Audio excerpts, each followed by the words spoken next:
فنوى اري تي في اب مكتتال تركبو زخبركم زخبركن تخطاتلتنا كمي تمسيوم نلوم سولس 13 غنبو ساعه 9 مشس تدالوه هغراون زيناتات حيزلكم قريبه زلخ افرم غدي نمكتتالكم بخبري ان عدمكم دما بقنديا رست زينا فيلم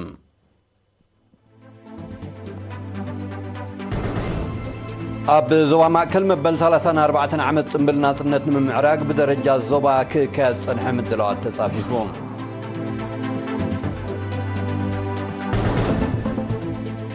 بيت مرت حرشان تكنيكن حقا زمناو تكنولوجي تقيم كاتوتاونت حرشان معباي تسرح الله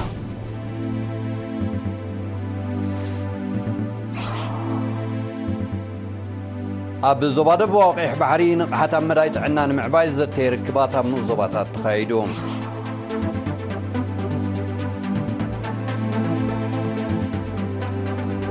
اب كتما تريبولي ليبيا مونغو خلت تقناقنت عطقات بجلتات ግጭት ተወልዑም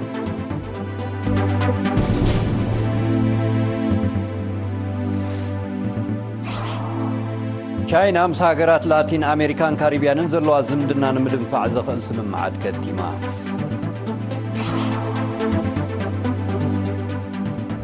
መንግስት ቱርኪ ንተበግሶ ሰላም ዕጡቕ ሰልፊ ሰራሕተኛታት ኩርዲስታን ከም ዝቕበሎ ገሊጹ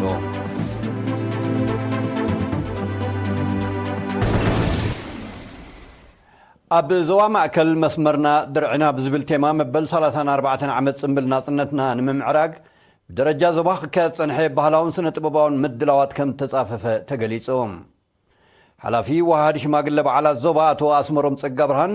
ኔሪና ብዛሃባ ሓበሬታት መደባት ብ7 ግንቦት በቀነ ናጽነት አብያተ ትምህርቲ ከም ዝፈለመ ብምጥቃስ ሙቃብ ከተማን ቀንዲ ጎደናታትን ባህላው ምርኢታ ሜዳ ባሕት መስከረም አድራሽ ሲኖማ ሮማን ካልእን ሰልፍ ተማሃሮን ህዝባው ጓይላን ከመሆን ምርኢት ጎደናታት ከም ዘጠቃልል አብሪሆም زي كازي بهاماد استدالو سنة باباو مرئيت أكال مدبات سنبل ناصنت يوم ني كوماوي داسات بزمل كدماتو اسمروم لو معامس 80 شدشتن أبقت راز ركبن بتقلال لاميتن 50 كلتن كوماو داسات كمز تكلا حبيروم أمو داتا اسمروم بحبراو مبراهتن شروحتاتن زمعرقه كند قودناتات اسمرا أو 15 قنبوت كل عمخوانو أفليتهم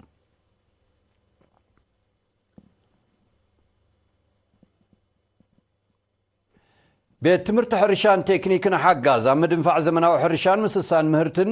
أبرتي على السرح كلام زلا تقليصو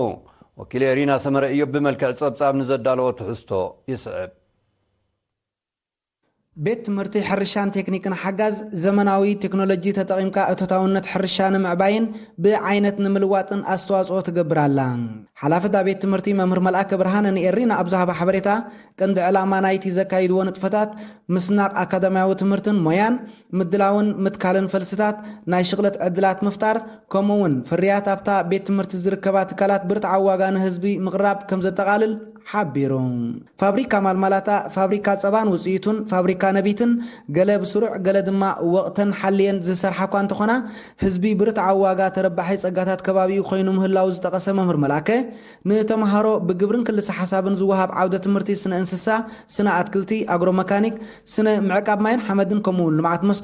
مستن فابريكاتات متسار سلازلو مرمراتن رغبتاتن تمهارو انا معبلي مص كم زلو انا صيرون حلفتن ايتن عودتات تمرتي كمون ممهران سراحتنياتن بوغنم بيت مرت حرشان تكنيكن حجاز عتيقاتو زلا مسارحيتات بكل ملكعيتاتن اب مسرح ممهرن مستمهرن متتاو زمناو ميلاتات حرشان زمسغن تراخم زلو بمتقاس تمهارو رخيبمن زلو عدلات بزبلص خمزمزو صويعم اب شحن 999 سرحات جمرت بيت مرت حرشان تكنيكن حجاز زاغيت شحن 147 دقانستيو زركبهم 397 تمهارو باربعه عودتات تمرتي كم زمرقت سنداتا ينصر مسمرنا درعنا سمر ايوب وكيل اغلغلو زينا نزبا حجاز اب زباد بواقع بحرين قسقاس اغلغلو تعنا بتزوا بمقمقام نقحاز زيغاتاتا بتتقامنت نمعباي زتير كباتا من زباتات تقايدو وكيل رينا أحمد داني محمد نزدالو صبصاب ياسين صالح كأربويم ኣብ ዞባ ደቡባዊ ቀይሕ ባሕሪ ኣብ ንቕሓት ዝተመርኮሰ ተጠቃምነት ኣገልግሎት ጥዕና ንምርጋፅ ዝዓለመ ዓውደ ዘተ ብ6-8 ግንቦት ኣብ ኩለን ዞባታት ተኻይዱ ኣብቲ ኣገልግሎት ጥዕና ካበይ ናበይ ብዝብል ኣርእስቲ ብምኽንያት ጽምብል ናጽነት ዝተወደበ ዓውደ ዘተ ዝርግሐ ትካላት ጥዕና ተጠቃምነት ኣብ ትካላት ጥዕና ስፍሓትን ብቕዓትን ዝወሃብ ኣገልግሎታት ዝተገበረ ገስጋስን ዘሎ ብድሆታትን ከምኡውን ተራኮምን መማሕደራትን ዘነጽር ወረቓቕቲ ቀሪቡን ተዘቲሉን ዳይሬክተር ጨንፈር ጥዕና ዶክተር ዓሊ ሓሎ ኣብ ዝሃቦ መብርሂ ቅድሚ ናጽነት ትካላት ጥዕና ውሕዳትን ኣብ ዝተወሰነ ከባቢታት ዝተሓጽራን ስለ ዝነበራ ተርእዮ ሕማማት ከምኡውን ሞት ኣዴታትን ዕሸላትን ብብዝሒ ከም ዝነበረ ድሕሪ ናጽነት ግን ኣገልግሎት ጥዕና ስለ ዝሰፍሐን ኣብ ተጠቃምነት ምዕባለ ስለ ዝተራእየን ኣብ ጥዕና ሕብረተሰብ ኣብ ዝላኽም እተመዝገበ ኣፍሊጡም ገለ ኣገልግሎታት ብሓፈሻ ክትትል ቅድምን ድሕርን ሕርሲ መግልጋል ኣብ ትካላት ጥዕናን ኩነታት ጥዕናኻ ብቐጻሊ ምፍላጥን ግና ገና ስራሕ ዝሓትት ከም ዝኾነ ብምጥቃስ ኣብ ንቕሓት ዝተመርኮሰ ተጠቃምነት ኣብ ኩሉ ኣገልግሎታት ክረጋገጽ ከም ዝግባእ ኣዘኻኺሩ ተሳተፍቲ ኣብ ዝቐረበ ወረቓቕቲ ድሕሪ ዘካየድ ወዘተ ካብ ሕክምና ወጻኢ ንዝሓርሳ ግቡእ ክትትል ክግበረለን ንኣምቡላንስ ኣጸጋሚ ዝኾነ ናይ ሓመድ ጽርግያ ብተሳትፎ ዓድታት ክጽገን ቆልዑ ክታበት ኣብ ግቡእ ግዜኦም ክወስዱ ኣጋር ሓካይም ድማ ኩነታት ጥዕና ኣዴታት ብግቡእ ክከታተሉ ዝብልን ካልእን ርእቶታት ኣቕሪቦም ኣመሓዳሪ ዞባ ኣምባሳደር መሐመድ ስዒድ ማንታይ ኣብ ዝሃቦ መዛዘም ቃል ንኣገዳስነት ውሕስ ጥዕና ኣብ ልምዓትን ብልጽግናን ብምጥቃስ ተጠቃምነት ህዝቢ ኣብ ትካላት ጥዕና ንምዕባይ በቲ ሓደ ሕፅረታት ትካላት ጥዕና ንምምላእ ድማ በቲ ካልእ ከምዚ ዓይነት መድረኻት ዘተ ክድፈኣሉ ኣዘኻኺሩ ኣልማዕቲ ጀራዲን ትሕዝቶ መሬቶም ብምህብታን ፍርያቶም ንምስሳን ባህርያዊ ድኹዒ ከዘውትሩ ክኢላ ልምዓት ኣሕምልትን ፍረታትን ኣብ ንእዞባ ሓመልማሎ አቶ ሙሴ ገብረ ሚካኤል አዘኻኺሮ ትንኡዞባን ልምዓት ጀራዲን ምቹእ ካብ ዝገበሩ ሓደ ሩባዓን ሰባት ሰንጢቑ ስለ ዝሓልፍ ምዃኑ ዝጠቐሰ አቶ ሙሴ ኣብ ኣልማዕቲ ነዚ ጸጋታት እዚ ብምምዝማዝን ካብ ቅመማዊ ድኹዒ ብምሕያብን እቶቶም ከዕብዩ ብንቕሓት ክሰርሑ ተላብዮም ሚኒስትር ሕርሻ ኣልማዕቲ እቶታውነቶም ክብል ዝውድቦ ስልጠናታት ብሓፈሻ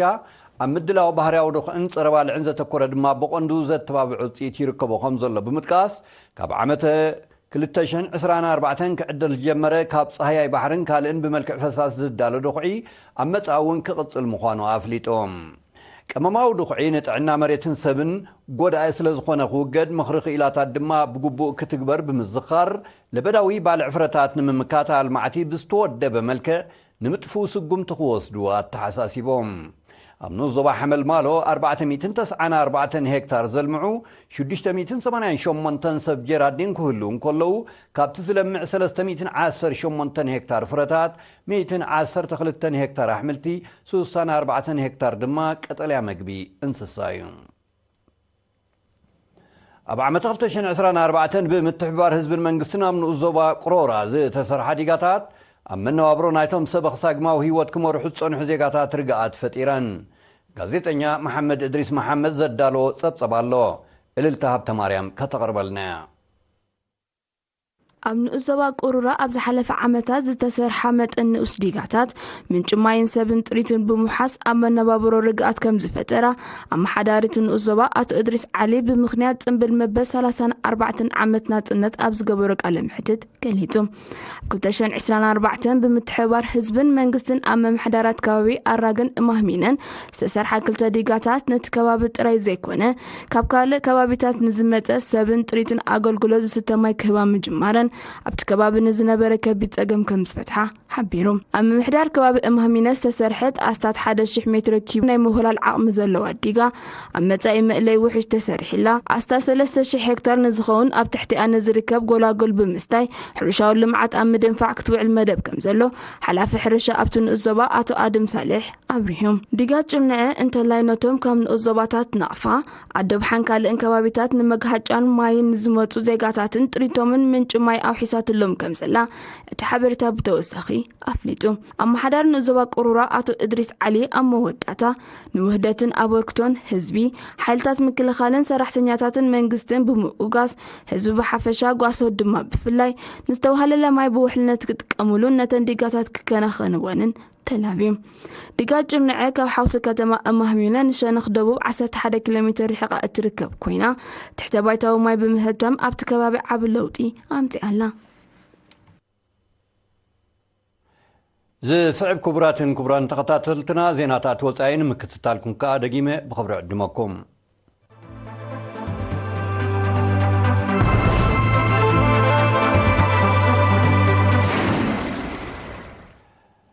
ትማላ 12 ግንቦት ኣብ ከተማ ትሪፖሊ ሊብያ መንጎ ክልተ ተቐናቐንቲ ዕጡቓት ጉጅለታት ግጭት ከም ተወልዐ ማዕከናት ዜና ቃሊሐን ብሰንኪቲ ንሓያሎ ሰዓታት ዝቐጸለ ግጭት ኣብ ህይወት ሰብ ንዝወረደ ኽሳራታት ዝገልጽ ሓበሬታ ዛጊት እኳ እንተዘየልቦ ከቢድ ንዋታዊ ዕንወት ከም ዝወረደን ጸጥታዊ ወጥሪ ከተማ ትሪፖሊ ከም ዝኸረረን ተገሊጾም ትግጭት ካብ ዝሓለፈ ዓመት ኣብታ ከተማን ከባቢያን ካብ ዝተወልዐ ተመሳሳሊ ፍጻመታት ዝሓየለ ምዃኖም ጸብጸባ ዝጠቕሱም ኣብ ሊብያ መንጎ ዕጡቓት ተቐናቐንቲ ጉጅለታት ብዝውላዕ ተደጋጋሚ ግጭታት ህይወት ብዙሓት ሰባት ከም ዝጠፍእ ይሕበር ትኽስታት ሳዕብየን ናይቲ ኺዳን ሰሜን ኣትላንቲክ ኔቶ ኣብ ዓመት 2011 ኣብ ሊብያ ድሕሪ ዘካየዶ ወተሃደራዊ ምትእትታው ዝተኸስተ ጸጥታውን ወተሃደራውን ቅልውላው ምዃኑ ዝግለጽ በዚ ንኣስታት 14 ዓመታት ዝቐጸለ ቅልውላው ኣማይታ ሽሓት ሰባት ከም ተቐትሉን ሚልዮናት ካልኦት ከም ተመዛበሉን ጸብጸባት ይጠቕሱ ህዝባዊት ሪፐብሊክ ቻይና ምስ ሃገራት ላቲን ኣሜሪካን ካሪቢያንን ዘለዋ ኩሉ መድያዊ ዝምድና ንምድንፋዕ ዝኽእል ስምምዓት ከቲማ ስምምዓት መራሕቲ ናይተን ሃገራት ሎሚ 13 ግንቦት ኣብ ከተማ ቤይጂንግ ቻይና ኣብ ዘካየድዎ ዓመታዊ ርክቢ ተበፂሖም ተን ሃገራት ኣብ ጽለታት ቁጠባ ብሓፈሻ ወፍሪ ንግድ ቴክኖሎጂን ትሕተ ቅርጽን ድማ ብፍላይ ክተሓጋገዛ ምዃነን ኣፍሊጠን ኣለዋ ብዘይካዚ ኣብ ምክታእ ማሕንቆታት ንግድን ምውሓዘባዊ ጸጥታን ብሓባር ክሰርሓ ምዃነን ኣብ ትጋጣሚ ሓቢረን ኣብ ዓመት 2024 ቻይና ምስ ሃገራት ላቲን ኣሜሪካን ካሪቢያንን ዘካየደቶ ነግዳዊ ምልዋጥ ኣስታት 430 ቢልዮን ዶላር ምንባሩ ዝፍለጥ ኮይኑ ኣብዚ ዓመት እዚ ክብ ንምባሉ ይሰርሓ ምህላወን ገሊጸን ኣለዋ መንግስቲ ቱርኪ ዕጡቕ ሰልፊ ሰራሕተኛታት ኩርዲስታን ማለት ፒኬኬ ንጀመሮ ናይ ሰላም ተበግሶ ከም ዝቕበሎን ንትግባርዩ ከም ዝሰርሕን ኣፍሊጡ ዕጡቕ ሓይሊ ኣንጻር መንግስቲ ቱርኪ ከካይዶን ፀንሐ ዕጥቃዊ ቃልሲ ጠቕሊሉ ደው ከብሎ ምዃኑ ምሕባሩ ዝዝከር እዮም ስጉምቲ ንዘላቐ ሰላም ባይታ ዘጣጥሕ ምዃኑ ዝጠቐሰ መንግስቲ ቱርኪ ምስ ኣዘዝቱ ክዘራረብ ቁርብ ምዃኑ ሓቢሩ ኣሎ ዕጡቕ ሰልፊ ሰራሕተኛታት ኩርዲስታን ፒኬኬ ዕጥቁ ብምውራድ ኣብ ሰላማዊ ንጥፈታት ክምለስ ምዃኑ ምሕባሩ ንቱርክ ጥራይ ዘይኮነ ዘባዊ ኣገዳስነቱ ልዑል ምዃኖም ናይ ቀረባ ተዓዘብቲ ዝጠቕሱ እቲ ዕጡቕ ሓይሊ ካብ 1984 ኣንጻር መንግስቲ ቱርኪ ዝቐንዐ ዕጥቃዊ ቃልሲ ከካይድ መጽንሑ ጸብጸባት የረዱ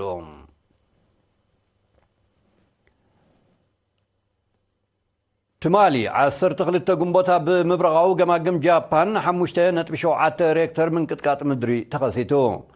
በቲ ኣብ 35 ኪሎ ሜትር ማዕሙቕ ዘጋጠመ ተፈጥራዊ ሓደጋ መጠናዊ ንዋታዊ ዕንወት ከም ዝወረደ ሰመዝ ጃፓን ሓቢሮም እቲ ምንቅጥቃጥ ብፈለማ ሓደጋ ሱናሚ ከስዕብ ከም ዝኽእል መጠንቀቕታ ተመሓላሊፉ እኳ እንተነበረ ጸኒሑ ግና ከም ተላዕለ ተፈሊጡ ኣሎ ኣብ ጃፓን ሓደጋ ምንቅጥቃጥ መሬት ክኽሰት ናይ ፈለማ ከም ዘይኮነ ዝጠቕሱ ጸብጸባት ብሰንኩ ሰብኣውን ንዋታውን ክሳራታት ከም ዝወርድ የረድኦም ኣብታ ሃገር ኣብ ዝሓለፈ ወርሒ ሚያዝያ 6 ሬክተር ምንቅጥቃጥ መሬት ኣጋጢሙ ምንባሩ ዝዝከር እዮም ፕሬዚደንት ኣሜሪካ ዶናልድ ትራምፕ ናብ ሰለስተ ሃገራት ማእከላይ ምብራቕ ዑደት ንምፍጻም ሎሚ 13 ግንቦት ስዑዲ ዓረብ ብምእታው ምስ ወራሲ ዓራት መሐመድ ቢን ሳልማንን ካልኦት ላዕሎ ሰመስተ ሃገርን ተራኺቡ ብርክት ዝበለ ስምምዓት ከዓ ኸቲሞም ኣብ ትርክብ ኣሜሪካን ሱዑድያን ኣብ ጽላት ምክልኻል ዘረቱ ተኮረ ናይ ልዕሊ 140 ቢልዮን ዶላር ስምምዕ ከም ተፈራረማ ተገሊጾም ክልቲኣተን ሃገራት ኣብ መዳያት ንግድ ሰብ ሰርሖ ብልሕን ፀዓትን ዘተኮረ ካልኦት ስምምዓት ከም ተፈራረማ እውን ክፍለጥ ተኻኢሉሎም እዚ ከምዚ ኢሉ እንከሎ ፕሬዚደንት ትራምፕ ጽባሕ 14 ግንቦት ኣብ ከተማ ጅዳ ስዑዲ ዓረብ ኣብ ዝካየድ ዋዕላ መራሕቲ ወሽመጥ ዓረብ ክሳተፍ ትፅቢት ይግበረሎም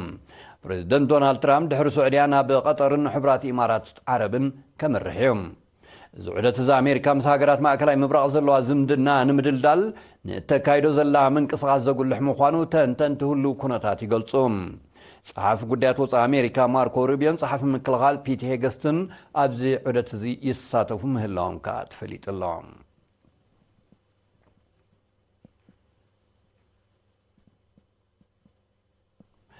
ሚኒስትራት ጉዳያት ወፃኢ ኣውሮፓ ትማል 12 ጉንቦት ኣብ ለንደን ጸጥታ ኣህጉራዊ ኣውሮፓ ብሓፈሻ ንዩክሬን ዝወሃብ ወተሃደራዊ ደገፍ ድማ ብፍላይ ንምሕያል ዝዓልነበ ርክብ ኣካይዶም። ኣብቲ ብሚኒስተር ጉዳያት ወፃኢ ዓባይ ብሪጣንያ ዝተኣንገደ ርክብ ሚኒስትራት ጉዳያት ወፃኢ ፈረንሳ፣ ኢጣልያ፣ ጀርመን፣ ስፓኛን፣ ፖላንድን ከምኡውን ሓላፊ ፖሊሲ ጉዳያት ወፃኢ ኣውሮፓዊ ሕብረት ካጃ ካላስ ተሳቲፎም ነይሮም። እቶም ሚኒስትራት ንዩክሬን ዝወሃብ ወተሃደራዊ ደገፍ ንምዕባይ ኣብ ዘኽእል መድያት እኳ እንተዘተዩ ትርክብ ዘይጭቡጥ ውፅኢት ከም ተዛዘመ ዝሕበር ዘሎም። ብዘይካዚ ኣብ ልዕሊ ሩስያ ሓድሽ እገዳ ንምጽናዕን ኣቐዲሙን ዝተወሰነ እገዳታት ንምጽናዕን ተሰማሚዖም። ዝርክብ ዝተኻየደ ፕሬዚደንት ቭላድሚር ፑቲን ዘቕረቦ ጻውዒት መሰረት ሩስያን ዩክሬንን ዝመጽእ 15 ጉንቦት ንፈለማ እዋን ኣብ ኢስታንቡል ቱርኪ ቀጥታዊ ዝርብ ንምክያድ ኣብ ዝቀራርብሉ ዘለዉ እዋን እዮም። መራሕቲ ብሪጣንያ፣ ፈረንሳ፣ ጀርመንን ፖላንድን እውን ብ10 ጉንቦት ኣብ ከተማ ኬቭ ኣብ ዝገበሮ ርክብ ኣብ መንጎ ሩስያን ዩክሬንን 30 መዓልታት ዝጸንዕ ናይ ኣየር መሬትን ባሕርን ዘይቅድመ ኩነታዊ ምቁራጽ ተኽሲ ክካየድ ጻውዒት ከም ዘቕረቡ ዝዝከር እዮም። ይኹን እምበር መንግስቲ ሩስያ ነቲ ጻውዒት ግዳማዊ ጸቕጢ ክብል እዩ ነጺግዎም። መንግስቲ ኣልጄርያ ብርክት ዝበሉ ኣባላት ኤምባሲ ፈረንሳ ብህፁፅ ካብቲ ሃገር ክወፁ ከም ዝኣዘዘ ተቓሊሑ። እዚ ስጉምቲ እዚ መልሰ ግብሪ ናይቲ ብዘይወግዓዊ ኣፍልጦ ሰራሕተኛታት ኤምባሲ ምቁፃር ሓዊሱ ብወገን ፈረንሳ ክካየድ ፀንሐ ንኣህጉራዊ ስርዓታትን ክልታዊ ስምምዓትን ዝጥሕስ ተደጋጋሚ ተግባራት ከም ዝኾነ ሰበስልጣን መንግስቲ ኣልጄርያ ገሊፆም ኣለዉ። ገለ ካብቶም ክጥረዙ ዝተወሰነሎም ኣባላት ኤምባሲ ፈረንሳ ናይ ሓሶት ዲፕሎማስያዊ ፓስፖርት ተጠቒሞም ናብ ኣልጄርያ ዝኣተዉ ከም ዝኾኑ ዝሕበር ዘሎም። እዚ ሓድሽ ምዕባለታት እዚ ዝምድንአን ንምምሕያሽ ካብ ዝሓለፈ ወርሒ መጋቢት ጀሚሩ ክካየድ ንፀንሐ ዲፕሎማስያዊ ርክባት ንድሕሪ ዝጎትት ምዃኑ ናይ ቀረባ ተዓዘብቲ ይገልጹ። መንግስቲ ኣልጄርያ ብዝሓለፈ ወርሒ ሚያዝያ እውን 12 ኣባላት ኤምባሲ ፈረንሳ ካብ ሃገሩ ክወፁ ከም ዝኣዘዘ ዝከር እዮም። ፈረንሳ ውሽጣዊ ጉዳያት ሃገሩ ምትእትታው ከም ትገብር መንግስቲ ኣልጄርያ ብተደጋጋሚ ክኸስስ ጸኒሑ።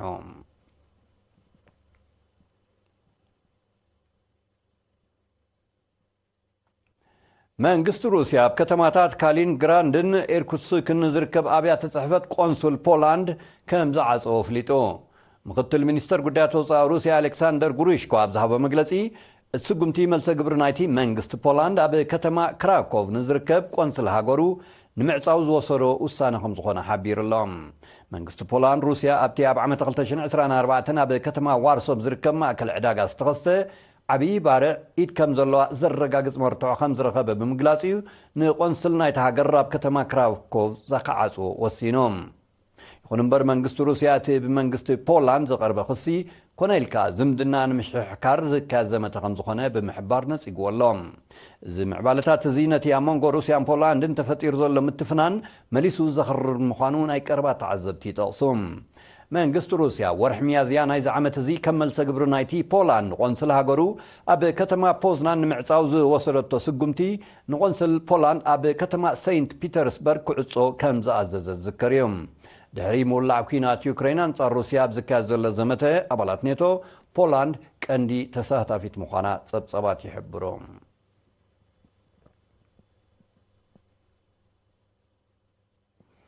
ኣሜሪካ ተዘሚቱ ኣብ ኣብያተ መዘክራታ ንጸንሐ 25 ጥንታዊ ቅርሲ ግብፂ ከም ዝመለሰት ተገሊጹ። ሚኒስትር ጉዳያት ወፃኢ ግብፂ ትማል 12 ጉንቦት ኣብ ዝሃቦ መግለጺ እዚ ብመገዲ ኣብ ከተማ ኒውዮርክ ዝርከብ ቆንስል ሃገሩ ዝተኻየደ ምምላስ ጥንታዊ ቅርስታት ኣብ ቀረባ እዋን ካብ ዝተኻየደ ተመሳሳሊ መስርሕ እቲ ዝዓበየ ከም ዝኾነ ኣፍሊጦም። ምምላስ ናይዞም ጥንታዊ ቅርስታት ኣካል ናይቲ ኣብ መንጎ ግብፅን ኣሜሪካን ኣብ ምምካዝ ዘይሕጋዊ ምስጋር ቅርስታት ነዊሕ እዋን ክካየድ ፀንሐ ምትሕብባር ከም ዝኾነ ከዓ እቲ ሚኒስትሪ ብተወሳኺ ሓቢሩ ኣሎ። መንግስቲ ግብፂ ኣብ ዝሓለፈ 10 ዓመታት ኣስታት 30,000 ተዘሚቱ ዝፀንሐ ጥንታዊ ቅርስታት ሃገሩ ከም ዝመለሰ ጸብጸባት ይሕብሩ። ገዛእቲ ዝነበረ ሃገራት ካብ ኣፍሪቃ ንዘምቶ ጥንታዊ ቅርስታት ይመልሶ እኳ እንተለዋ ጭልፋ ካብ ባሕሪ ምዃኑ ዝጥቀስ። ዝበዝሐ ጥንታዊ ቅርስታት ኣህጉር ኣፍሪቃ ኣብ ኣብያተ መዘክር ናይተን ገዛእቲ ዝነበረ ሃገራት ፋሒሉ ከም ዘሎ ክግለጽ ጸኒሑ እዩ። ክቡራትን ክቡራን ዜናታት ንምዛሙ ኣርስተ ዜና ክደግመልኩም።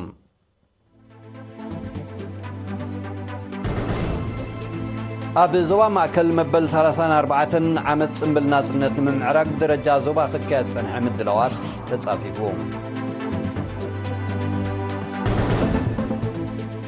بتمرت حرشان تكنيك نحجز زمناو تكنولوجي تتقيم كأتوتاونة حرشان معباي تسرح الله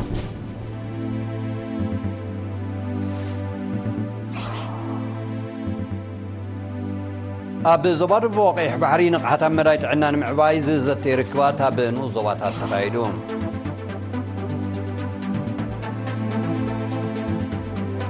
أب كتما تريبولي ليبيا منغولت تقنا قنت عطقات بجلتات قيتش تولعون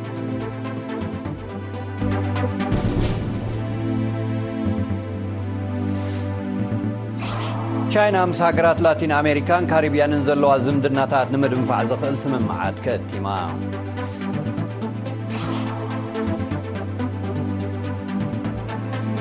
منقست التركي نتبقصو سلام عطوق سلفي سرحتنياتات كردستان كان زغبولو قليسهم